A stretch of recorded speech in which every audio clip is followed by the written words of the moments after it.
छात्रों में प्रमोद शुक्ला चैनल के माध्यम से रमापति इंटर कॉलेज में आप लोगों का स्वागत करते हैं।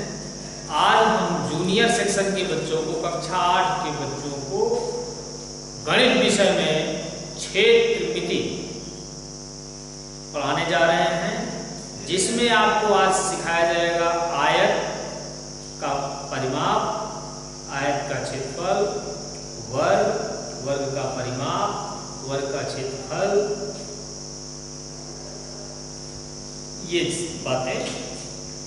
सबसे पहले दो चीजें, आयत और वर्ग। आयत, नंबर 2 वर्ग।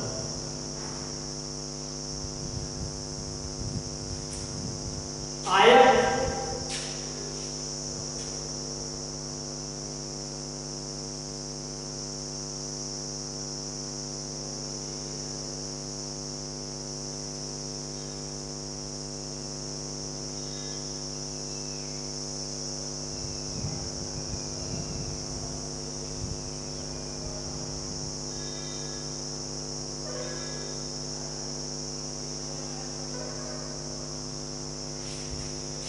आयत के दो मुख्य लक्षण हैं।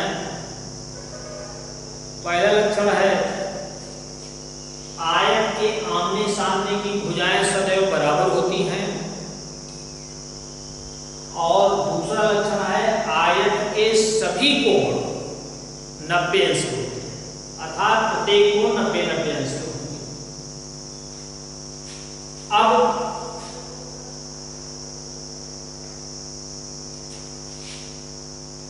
AB भुजा AB बराबर भुजा CD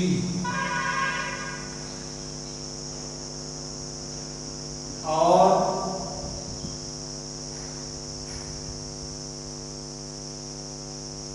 भुजा AD बराबर भुजा BC।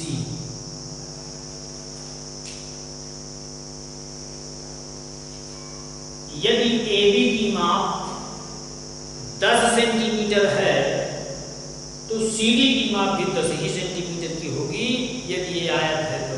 क्योंकि आयत के दो लक्षण, आयत के आमने सामने की भुजाएं सदैव बराबर होती हैं, और आयत के चारों कोण या प्रत्येक कोण 90 अंश के होते हैं। ये लक्षण होता है। वर्ग में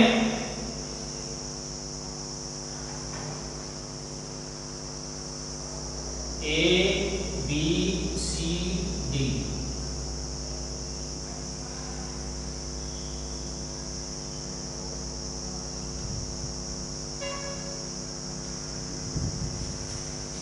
आयत और वर्ग का एक लक्षण उभयनिष्ठ है। आयत के चारों अंतःकोण क्रमशः 90 अंश के होते हैं, और वर्ग के भी चारों अंतःकोण क्रमशः 90 अंश के होते हैं। अंतर क्या है दोनों में? वर्ग की सभी भुजाएं बराबर होती हैं, किंतु आयत की सभी भुजाएं बराबर नहीं होती हैं। आयत में 2 लंबाई 2 चौड़ाई, अर्थात सम्मुख भुजाएं सदैव बराबर होंगी और अंतःकोण 90 अंश का होगा। सूत्र देख लीजिए।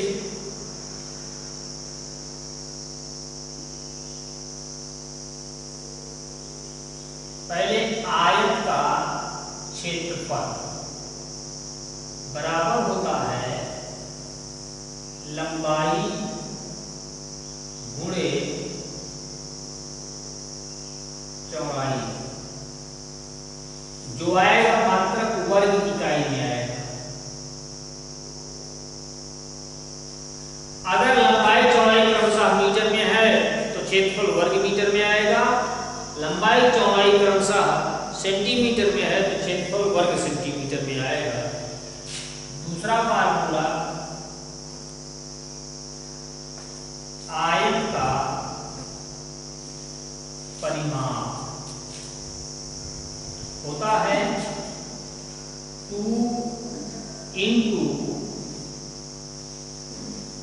लंबाई धन चौड़ाई।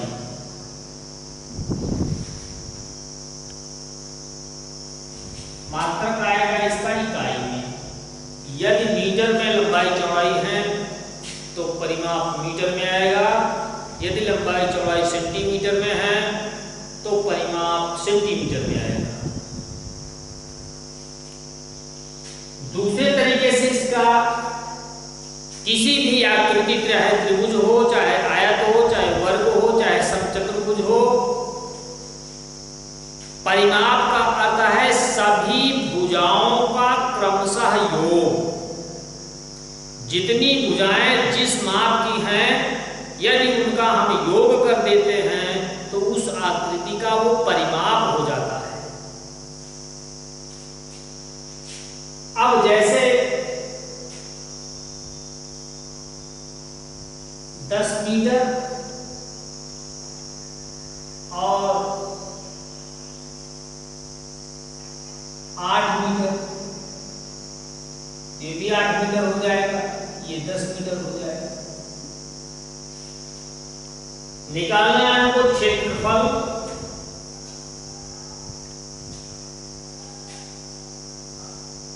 और परिमाप, दोनों फार्मूले आपके सामने हैं। आयत की लंबाई दिया 10 मीटर, चौड़ाई दिया 8 मीटर।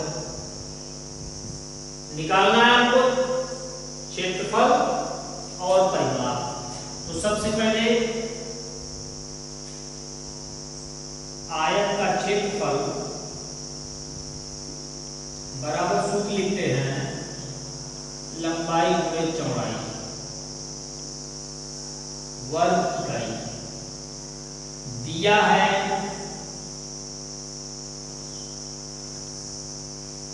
लंबाई बराबर 10 मीटर, चौड़ाई बराबर 8 मीटर, इसलिए क्षेत्रफल बराबर लंबाई गुणे चौड़ाई बराबर 10 गुणे 8 बराबर 80 वर्ग मीटर। 80 वर्ग मीटर। वर्ग मीटर को हम मीटर स्क्वायर इस तरह से भी लिख सकते हैं। दोनों तरीके हैं, चाहे इस तरह से लिखो चाहे इस तरह से। ये क्षेत्रफल हो गया। कभी कभी सवाल में क्षेत्रफल दिया जाएगा, लंबाई दिया जाएगा, चौड़ाई आपसे पूछा जाएगा तो ज्ञात कर सकते हैं। कभी कभी क्षेत्रफल दिया जाएगा, चौड़ाई दिया जाएगा और लंबाई पूछ लेंगे तो लंबाई आप ज्ञात कर सकते हैं। यदि लंबाई और चौड़ाई दोनों दिया है तो आप क्षेत्रफल ज्ञात कर सकते हो, परिमाप ज्ञात कर सकते हो। अब इसी का परिमाप देख लीजिए।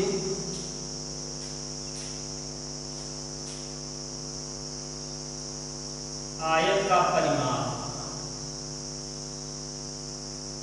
होता है 2 इंटू लंबाई प्लस चौड़ाई बराबर 10 धन 8 बराबर हो जाएगा 2 गुणे 10 धन 8 18, 18 दूना 36, 36 मीटर ये परिमाप हो जाएगा। अभी हमने बताया कभी आपको दे दिया जाएगा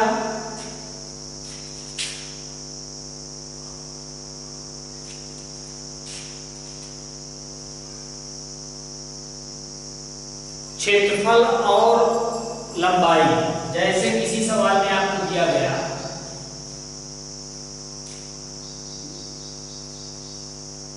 एक आयत का क्षेत्रफल बराबर दिया गया 50 वर्ग मीटर और लंबाई दिया गया 5 मीटर। पूछा गया परिमाप क्या होगा, परिमाप पूछ रहा है तो परिमाप ज्ञात करने के लिए सबसे पहले हम चौड़ाई ज्ञात करेंगे। सूत्र लिखेंगे लंबाई गुणे चौड़ाई, तुलना करेंगे क्षेत्रफल से। लंबाई दिया 5, 5 गुणे चौड़ाई बराबर 50 के, तो चौड़ाई बराबर 50/5, चौड़ाई बराबर हो गया 10 मीटर। जब चौड़ाई मालूम हो गया तो 2 गुणे लंबाई धन चौड़ाई, ये परिमाप का फार्मूला है। परिमाप आपसे पूछा जा रहा है कि परिमाप क्या होगा, तो 2 गुणे लंबाई दिया गया 5 और चौड़ाई दिया गया 10 और 5 15, 2 गुणे 15, 15 गुना 30 मीटर, ये परिमाप हो गया। परिमाप की इकाई सदैव होती है, इकाई अगर लंबाई चौड़ाई मीटर में है तो परिमाप मीटर में आएगा, लंबाई चौड़ाई सेंटीमीटर में है तो मात्रक सेंटीमीटर में आएगा, परिमाप सेंटीमीटर में आएगा। इतना आपको ध्यान देना है। ये तो रही बात आयत में। अब आयत का मेन फार्मूला जो है क्षेत्रफल का और परिमाप का। आयत का क्षेत्रफल लंबाई गुणे चौड़ाई मात्रक वर्ग इकाई, आयत का परिमाप 2 गुणे लंबाई धन चौड़ाई। अब यदि इसमें हम कितने स्थितियों में सवालों को हल कर सकते हैं, ध्यान दीजिएगा। यदि हमको लंबाई चौड़ाई मालूम है आयत की, तो हम आयत का क्षेत्रफल और आयत का परिमाप निकाल सकते हैं, एक बात।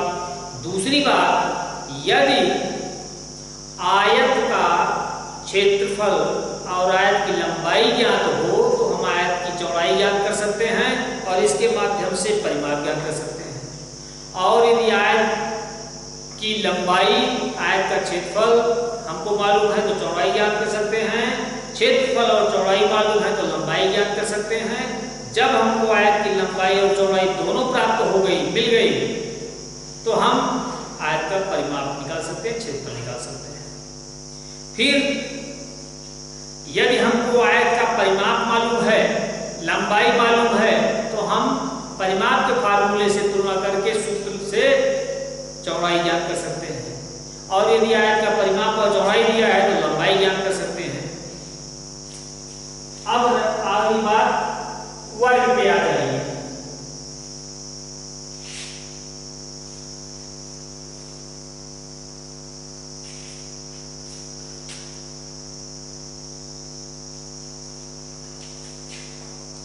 दो फार्मूले इसके भी हैं।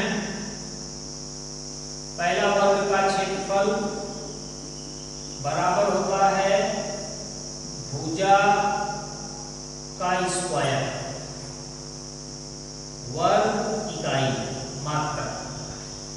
दूसरा, वर्ग का परिमाप बराबर होता है 4 इंटू भुजा, 4 गुणे भुजा, मात्रक होता है इकाई। इकाई का अर्थ है यदि भुजा सेंटीमीटर में है तो मात्रक सेंटीमीटर में, और मीटर में है तो मीटर में परिमाप आएगा। अब इसी में ले लीजिए, यदि आयत की प्रत्येक भुजाएं 5-5 मीटर की हैं,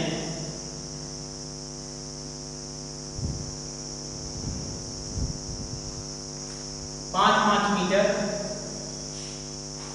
तो हमको निकालना क्षेत्रफल और परिमाप। तो वर्ग का क्षेत्रफल बराबर भुजा स्क्वायर 5 का स्क्वायर बराबर 25 वर्ग मीटर। और यदि वर्ग का क्षेत्रफल निकालना होगा, परिमाप निकालना होगा, बराबर 4 गुणे भुजा बराबर 4 गुणे 5 बराबर 20 मीटर। अभी हमने बताया था कि किसी भी आकृति का परिमाप आपको ज्ञात करना है, चाहे वर्ग हो, आयत हो, त्रिभुज हो, चाहे जो भी भुजाएं हैं, सभी भुजाओं का योग कर देते हैं, तब हमको परिमाप मालूम हो जाता है। अब इसमें 4 हैं, चारों का योग करने पर क्या बनता है? कोई AB धन BC धन CD धन DA बराबर क्या आएगा? 5 धन 5 धन 5 धन 5 बराबर 5 5 10 5 15 5 20 मीटर परिमाप आया। और इसी परिमाप को बाई फार्मूला निकालते हैं। सूत्र हमारा है 4 गुणे भुजा, तो भुजा है 5 और आकृति में 4 भुजाएं हैं, इसलिए 4 गुणे 5 तो 4 पंचे 20 मीटर आए। तो ये परिमाप हो गया। क्षेत्रफल आपका 25 निकला वर्ग मीटर और परिमाप निकला 20 मीटर। तो इस तरह से ये निकले। एक उदाहरण और दे रहे हैं।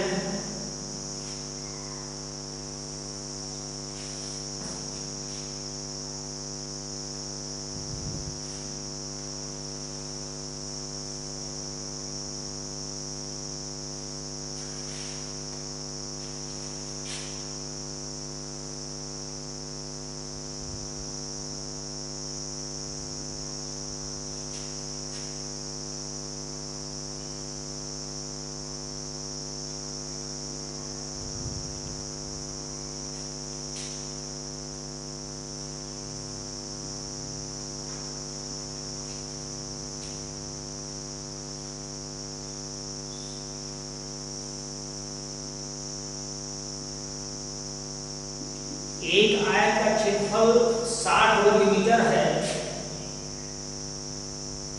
तथा आयत की लंबाई 12 मीटर है। तो आयत का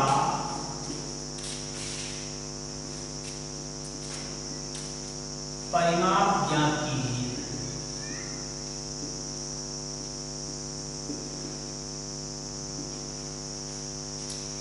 एक आयत का क्षेत्रफल 60 वर्ग मीटर है तथा आयत की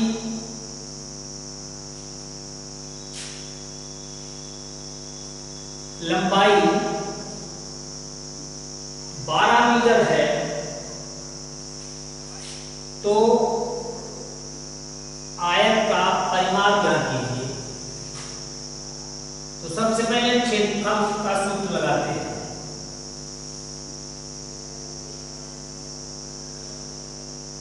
आयत का क्षेत्रफल बराबर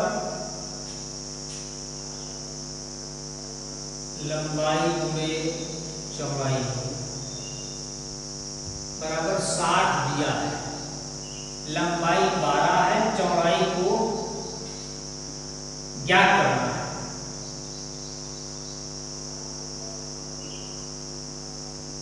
तो चौड़ाई बराबर 60 बटे लंबाई 12 12 पंचे 60 चौड़ाई बराबर आ गया 5 मीटर। जब लंबाई हमको दिया गया है और चौड़ाई अभी ज्ञात की है, तो आयत का परिमाप क्या होगा? आयत का परिमाप बराबर 2 गुणे लंबाई धन चौड़ाई बराबर 2 गुणे लंबाई 12 चौड़ाई 5 2 गुणे 12 और 5 17 17 दूना 34 मीटर ये आ गया आयत का परिमाप। इस तरह से आयत का क्षेत्रफल और लंबाई दिए जाने पर आप चौड़ाई ज्ञात कर सकते हैं। लंबाई चौड़ाई दिए जाने पर क्षेत्रफल ज्ञात कर सकते हो, परिमाप ज्ञात कर सकते हैं। और क्षेत्रफल चौड़ाई दिए जाने पर लंबाई ज्ञात कर सकते हो। जब लंबाई चौड़ाई मालूम हो गई तो परिमाप और क्षेत्रफल दोनों आप निकाल सकते हैं।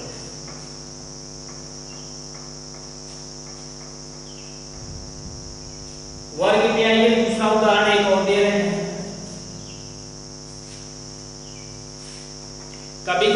वर्ग का क्षेत्रफल दिया जाएगा और वर्ग का परिमाप आपसे पूछ लिया जाएगा।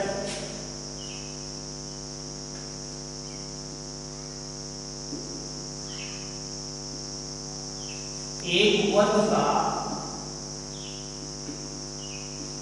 क्षेत्रफल 100 वर्ग मीटर है।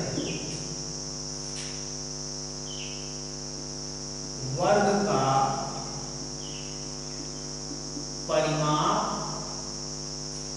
और भुजा ज्ञात कीजिए।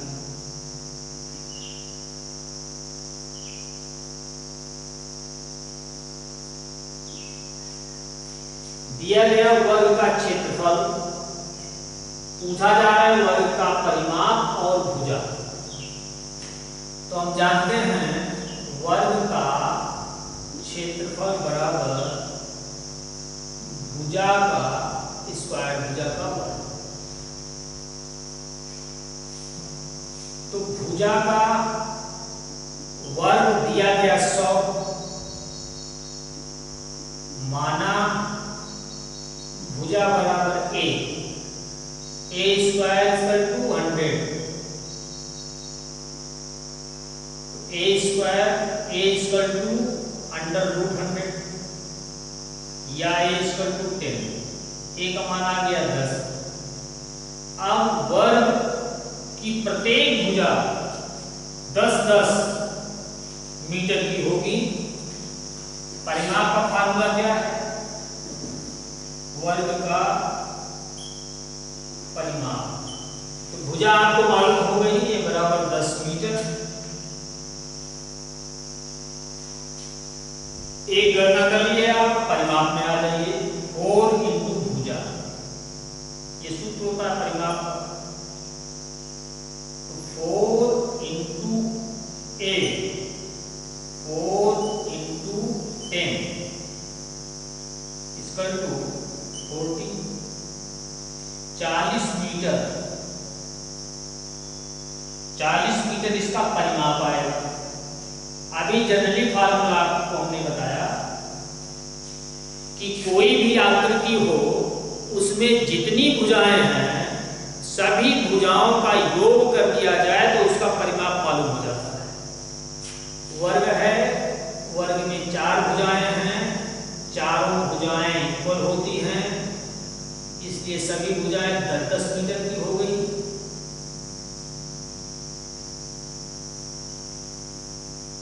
इनका योग करेंगे AB धन BC धन CD धन DA, 10 10 10 धन 10, 10 10 20 10 30 10 40 मीटर। ये जनरल फार्मूले से आपको कभी मान लीजिए किसी भी आयत हो, वर्ग हो, त्रिभुज हो, क्षेत्रफल का सूत्र आप भूल गए, दिया गया है, सभी मापें दी गई हैं, तो हम सभी भुजाओं का योग कर देते हैं और लिख देते हैं कि परिमाप बराबर ये। कोई इसको काट नहीं सकता है, पूरा नंबर आपको दिया जाएगा।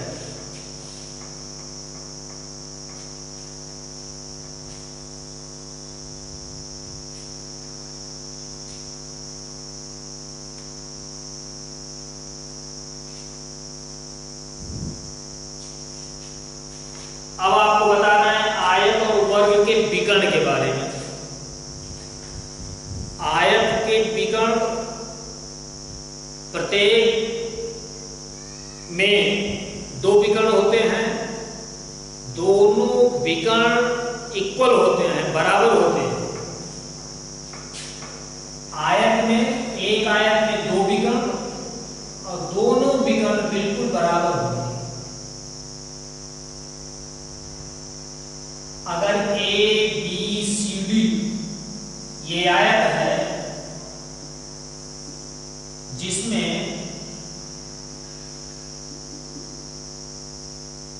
AC और BD विकर्ण, तो विकर्ण AC बराबर विकर्ण BD। ये प्रमेय भी है, आयत के विकर्ण सदैव बराबर होते हैं। आयत के विकर्ण, और यदि आयत की लंबाई चौड़ाई दिया गया है तो आयत का हम विकर्ण ज्ञात कर सकते हैं। जैसे 8 मीटर लंबाई है और 6 मीटर चौड़ाई है, तो हम आयत का विकर्ण ज्ञात कर सकते हैं। विकर्ण ज्ञात करने के लिए हम समकोण त्रिभुज का प्रयोग करते हैं। हम देखते हैं कि त्रिभुज BAD अथवा त्रिभुज BAD या त्रिभुज DCB या BCD में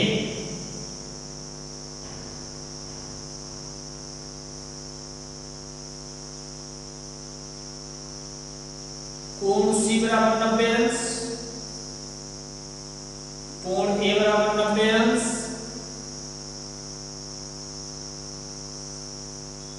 अगर कोण हम BCD ले रहे हैं, कोण BCD 90 अंश अर्थात त्रिभुज BCD में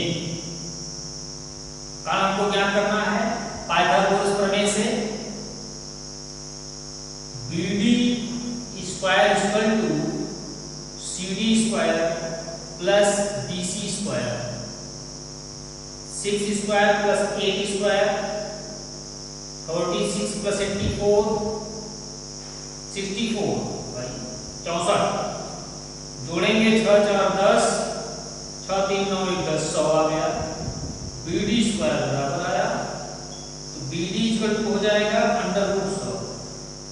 100 कोण वर्ग संख्या है इसलिए BD बराबर 10 मीटर। विकर्ण आ गया 10 मीटर। जब BD बराबर 10 तो AC बराबर 10। आयत के विकर्ण बराबर होते हैं।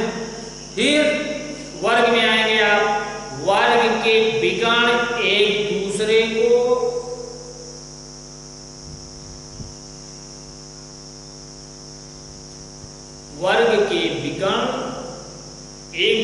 को समविभाजित करते हैं या समकोण पर समविभाजित करते हैं। आयत के विकर्ण भी एक दूसरे को समविभाजित करते हैं। आयत के विकर्ण एक दूसरे को समविभाजित करते हैं, अर्थात अगर इनको O बिंदु पर प्रतिच्छेद कर रहे हैं दोनों विकर्ण और BD 10 है तो BO 5 हो जाएगा और OD 5 हो जाएगा। इसी क्रम में AO 5 और OC 5 हो जाएगा। वर्ग की बात आई, वर्ग के विकर्ण एक दूसरे को समकोण पर समविभाजित करते हैं, ABCD, अर्थात इसमें 4 समकोण त्रिभुज बन जाएंगे। अगर इनको O से व्यक्त कर दिया जाए तो BOA एक त्रिभुज होगा, BOA दूसरा त्रिभुज BOC, तीसरा त्रिभुज COD और चौथा त्रिभुज AOD।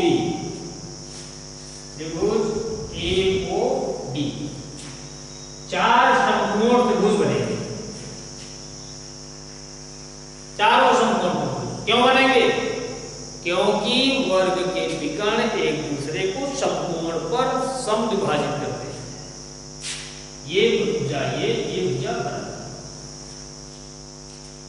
अर्थात ये चारों भुजाएं एक दूसरे के बराबर हो जाएंगी और प्रत्येक चारों त्रिभुज समनिबाहु समकोण त्रिभुज बनेगा। ये चारों त्रिभुज समद्विबाहु समकोण त्रिभुज, अगर इनको परिभाषित किया जाए, ऐसा त्रिभुज जिसकी दो भुजाएं बराबर हो और उनके बीच का कोण 90 अंश का हो, तो ऐसा त्रिभुज समद्विबाहु समकोण त्रिभुज कहलाता है। आज के लिए बस इतना ही।